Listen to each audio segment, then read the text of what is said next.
ఇక్కడ దమ్మున్నోడిదే రాజ్యం, సత్తా ఉన్నోడిదే సామ్రాజ్యం. ఎంత దూకుడుంటే అంత సొంతమవుతుంది, ప్రపంచం మొత్తం సాగిలపడుతుంది. ఇది ఓ తెలుగు సినిమాలో పాపులర్ డైలాగ్. ఇది కేవలం డైలాగ్ మాత్రమే కాదు, జీవిత సత్యం కూడా. ఇటువంటి విధానాలు అవలంబిస్తున్న మనుషులు మాత్రమే కాదు, దేశాలు కూడా ముందు వరుసలో ఉన్నాయి. అవి ఆర్థికంగా అభివృద్ధి చెందుతూ ప్రపంచం మీద పెత్తనం సాగిస్తున్నాయి. ఇప్పుడు ఈ అవకాశం భారతదేశానికి వచ్చింది. అసలు భారతదేశానికి వచ్చిన అవకాశం ఏంటి, దాని ముందున్న అవకాశాలు ఏంటి?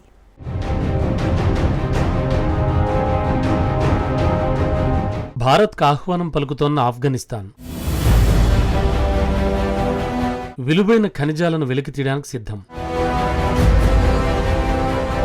ఇండియా అందిపుచ్చుకుంటే చైనా, అమెరికాకు చెక్.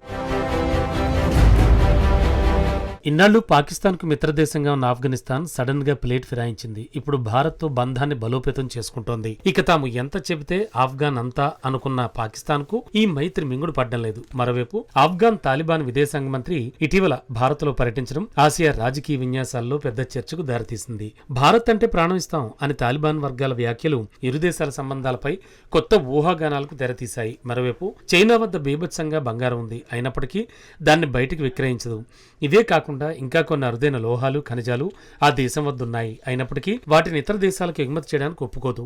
అమెరికా కూడా అంతే. బంగారం దగ్గర నుంచి మొదలు పెడితే ఇతర లోహాల వరకు వేటిని కూడా ఇతర దేశాలకు విక్రయించదు. పైగా ఇతర దేశాల్లో ఆ నిల్వలు గనక ఉంటే ఖచ్చితంగా డీల్స్ కుదుర్చుకుంటూ ఉంటుంది. డీల్ సాధ్యం కాకపోతే బెదిరింపులకు పాల్పడుతుంది, ఒత్తిళ్లు తీసుకొస్తుంది.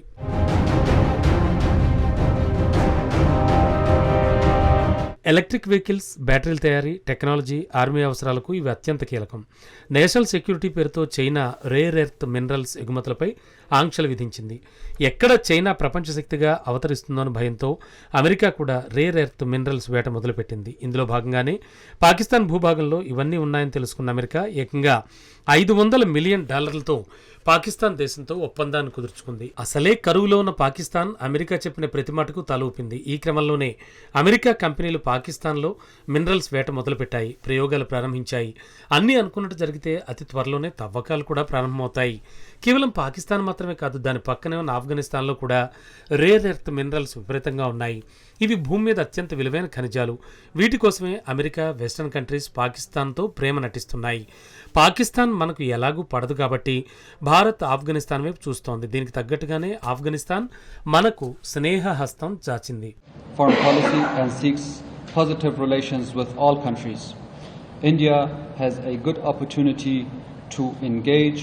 Afghanistan has a long history of safeguarding its independence, sovereignty and combating occupations. And even after this, Afghanistan will not allow military interventions or military presence of anyone.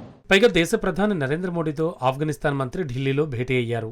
కీలక విషయాలపై చర్చించారు. భారతదేశం గత 2 దశాబ్దాల్లో ఆఫ్ఘనిస్తాన్లో మౌలిక వసతులు, విద్య, ఆరోగ్య రంగాల్లో భారీ వనరులు ఖర్చు పెట్టింది. సల్మాడ్ డ్యామ్, అలాగే జారంజ్ డెలారం హైవే, పార్లమెంట్ భవనం ఇలాంటి ప్రాజెక్టులు దేశ నిర్మాణంలో కీలకంగా నిలిచాయి. తాలిబాన్ పాలన ఏర్పడిన తర్వాత ఈ ప్రాజెక్టులు పెట్టుబడులకు భవిష్యత్తులో భద్రత సవాలు కావచ్చన్న ఆందోళన. విశ్లేషకుల మాటల్లో తాలిబాన్లో కనీసం అవగాహన లేకపోతే ఈ పెట్టుబడి ఫలప్రదం కాకపోవచ్చు అంటున్నారు. పూర్తి శత్రుత్వ ధోరణి నుంచి భారత్పై సానుకూల వ్యాఖ్యలకు తాలిబాన్ మారడం 2 కోణాల్లో అర్థం చేసుకోవచ్చు అంటున్నారు. తాలిబాన్తో సంబంధాలు మెరుగుపరచడం ద్వారా గత పెట్టుబడులకు రక్షణ, అలాగే మధ్యాసియాకు వాణిజ్య మార్గం, ఉగ్రవాద భయాంశాలను తగ్గించే అవకాశం ఉంది. ఇక తాలిబాన్ నుంచి వచ్చిన భారత్ అంటే ప్రాణం ఇస్తామన్న సందేశం కేవలం రాజకీయ పద్ధతిలోనే కాకుండా గత పెట్టుబడుల భవిష్యత్తును కాపాడే ఒక అవకాశంగా చూడవచ్చు.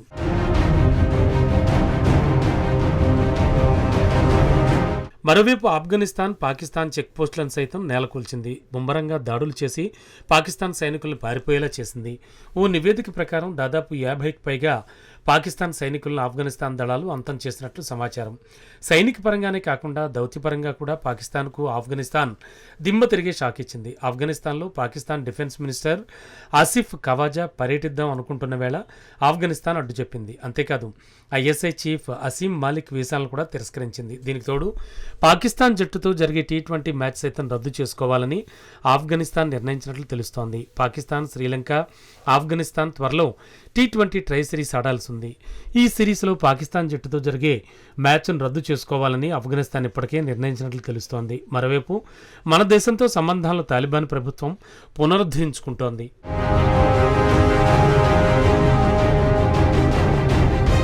అయితే ఇటీవల విలువైన ఖనిజాలను వెలికితీయడానికి భారతదేశంతో ఒప్పందం కూడా కుదుర్చుకుంది ఆఫ్ఘనిస్తాన్ ప్రభుత్వం.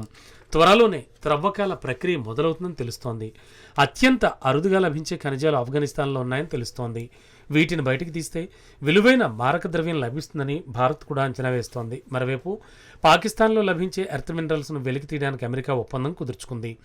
దానికి కౌంటర్గా భారత్ ఆఫ్ఘనిస్తాన్తో ఒప్పందాలు కుదుర్చుకుంది. ఈ నేపథ్యంలోనే ఆఫ్ఘనిస్తాన్లో నిల్వ ఉన్న ఎర్త్ మినరల్స్ విలువ $1 మిలియన్ ట్రిలియన్ వరకు ఉంటుందని తెలుస్తోంది. మినరల్స్, ఎనర్జీ సెక్టార్లలో తమ దేశంలో పెట్టుబడులు పెట్టాలని ఆఫ్ఘనిస్తాన్ ఇండియాను ఆహ్వానిస్తోంది. Lithium, iron ore, copper, rare earth వంటి ఎలిమెంట్స్ ఆఫ్ఘనిస్తాన్ మైన్స్లలో దొరుకుతున్నాయి. వీటిని కనుక భారత్ వినియోగించుకుంటే చైనాకు చిక్ పెట్టచ్చు, అమెరికాను సవాల్ చేయవచ్చు, అవసరమైతే ప్రపంచాన్ని మొత్తం జయించవచ్చు. అయితే వచ్చిన ఈ అవకాశాన్ని భారత్ ఎలా వినియోగించుకుంటుంది, ఏ స్థాయిలో పెట్టుబడులు పెడుతుంది, భారత్ నుంచి ఏ కంపెనీలు పెట్టుబడులు పెడతాయి అనేది త్వరలోనే తెలుస్తుంది.